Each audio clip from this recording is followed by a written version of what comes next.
بندہ یا بندی خاتون اپنے نیک اعمال کی وجہ سے نہیں پا سکتا. کوئی بھی بندہ اس مقام تک پہنچ ہی نہیں سکتا جو رب نے لکھا ہے، لیکن پہنچانا رب نے ہے.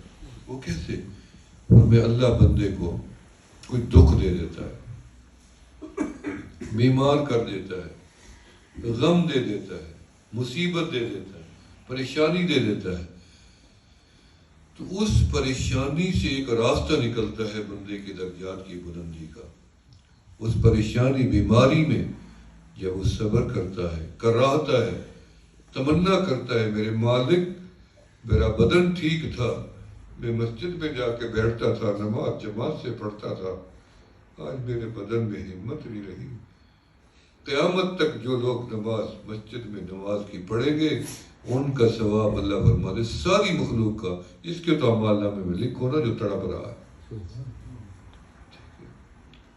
حج کی تمنا کیے بیٹھا ہے، اللہ میرے پاس وسائل نہیں، اللہ میرا بدن میں جان نہیں، دل کرتا ہے حج کرتا، ارادہ ابھی ارادہ کیا، اللہ فرماتے لکھو ثواب قیامت تک کے حج کا، ان کے مقبول حج اس کو لکھو ثواب جس کا ارادہ ہو گیا.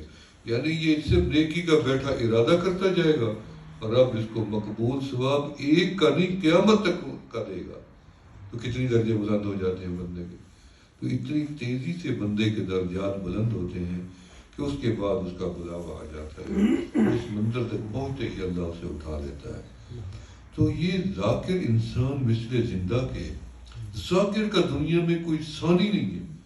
لا تقوم الساعة حتى يقال في الارض اللہ اللہ. یہ کوئی عام حدیث نہیں ہے، اس کے اندر ڈوب و غوطہ تو لگاؤ. یہ دنیا جو آباد پڑی ہے، نافرمان بھی عیش کر رہے ہیں، دشمن بھی میرے رب کے عیش کر رہے ہیں. رب کے دشمن ہر زمانے میں تھے. یہ تو میرے اللہ کی برداشت ہے. موسیٰ علیہ السلام کی قوم تیر مارتی تھی رب کی طرف، اور اللہ فرشتوں کو فرماتے کہ ان کو خون لگا دو تاکہ ان کو پتہ لگے کہ رب کو لگ گئے. ان کے لیے یہ راستہ. اتنی دشمن گزرے ہیں، رب نے ان کو برداشت کیا. تو رب کا کیونکہ بڑی ذات ہے، برداشت بھی اس کی بڑی ہے. بہرحال قیامت نہیں آئے گی جب تک دنیا میں ایک بندہ ذاکر موجود ہے. یہ ذاکر کی شان